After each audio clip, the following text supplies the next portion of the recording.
Hello guys, welcome back to Legacy Vault. Today, we are diving into the incredible story of one of the most influential leaders in modern history, Nelson Mandela.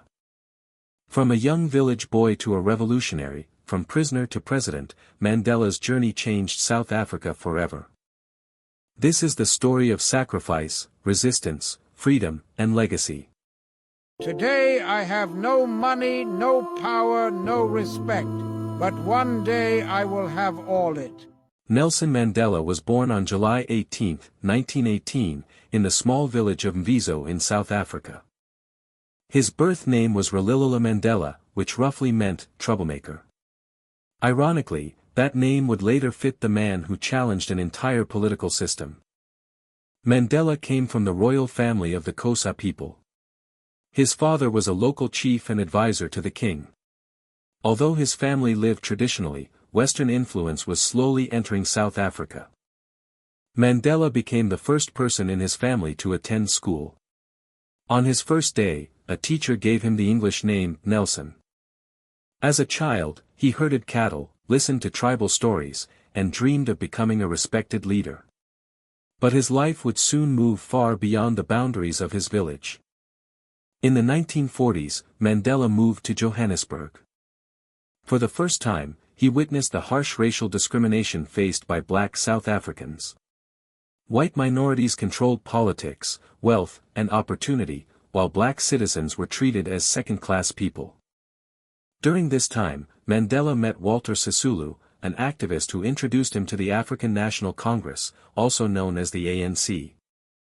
Mandela quickly became involved in politics. He believed South Africa needed equality and justice for all races. Then, in 1948, the government officially introduced apartheid, a brutal system of racial segregation. Black and white citizens were forced to live separately, use separate schools, hospitals, buses, and even public toilets. Mandela realized peaceful change would not come easily. By the 1950s, Mandela had become one of the leading voices against apartheid. He organized protests, strikes, and campaigns demanding equal rights. But the government responded with arrests and violence. Over time, Mandela concluded that peaceful resistance alone was failing. In 1961, he helped create Umkhonto we Sizwe, meaning, Spear of the Nation, the armed wing of the ANC. The group carried out sabotage attacks against government targets. Mandela secretly traveled across Africa, seeking international support and military training. To the apartheid government, Mandela became a dangerous revolutionary. To millions of oppressed South Africans, he became a symbol of hope. In 1962, Mandela was arrested. The South African government accused him of sabotage and plotting revolution. During the famous Rivonia trial, Mandela delivered one of the most powerful speeches in history. He declared, "I have fought against white domination, and I have fought against black domination. I have cherished the ideal of a democratic and free society." Then he ended with the unforgettable words, "It is an ideal for which I am prepared to die." In 1964, Mandela was sentenced to life imprisonment. The government hoped prison would silence him forever. Instead, it made him immortal. Mandela spent most of his imprisonment on Robben Island. The conditions were brutal. He slept in a tiny cell, performed hard labor in stone quarries, and had very limited contact with family. Even when his mother and son died, he was not allowed to attend their funerals. But prison could not break his spirit. Mandela continued studying, reading, and inspiring fellow prisoners. Outside prison walls, the Free Mandela movement spread across the world. Governments, activists, musicians, and millions of ordinary people demanded his release. As international pressure grew, the apartheid system slowly began to weaken. As long as poverty, injustice, and gross inequality persist in our world, none of us can truly rest. Massive poverty and obscene inequality are such terrible scourges of our time times in which the world boasts breathtaking advances in science, technology, industry, and wealth accumulation, that they have to rank alongside slavery and apartheid as social evils.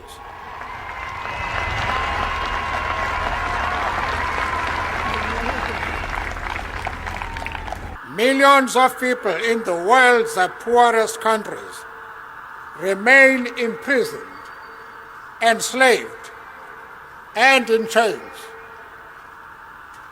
They are trapped in the prison of poverty. It is time to set them free.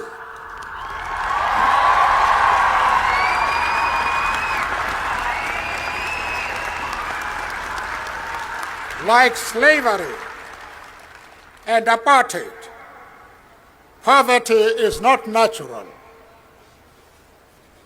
It is man-made,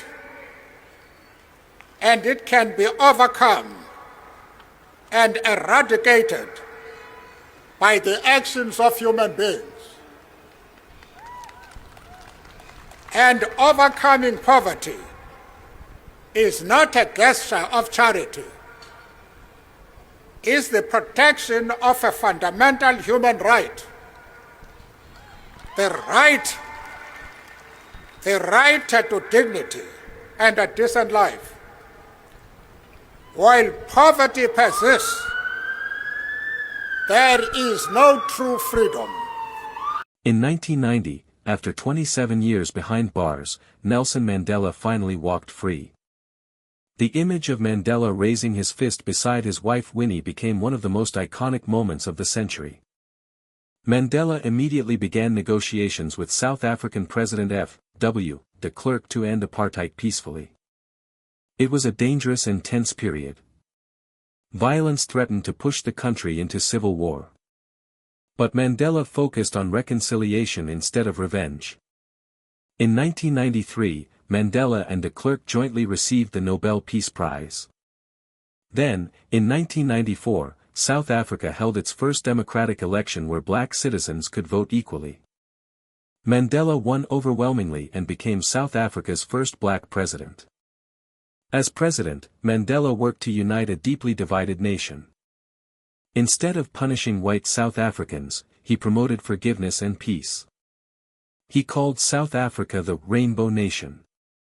One symbolic moment came during the 1995 Rugby World Cup when Mandela publicly supported the mostly white national team, helping unite the country.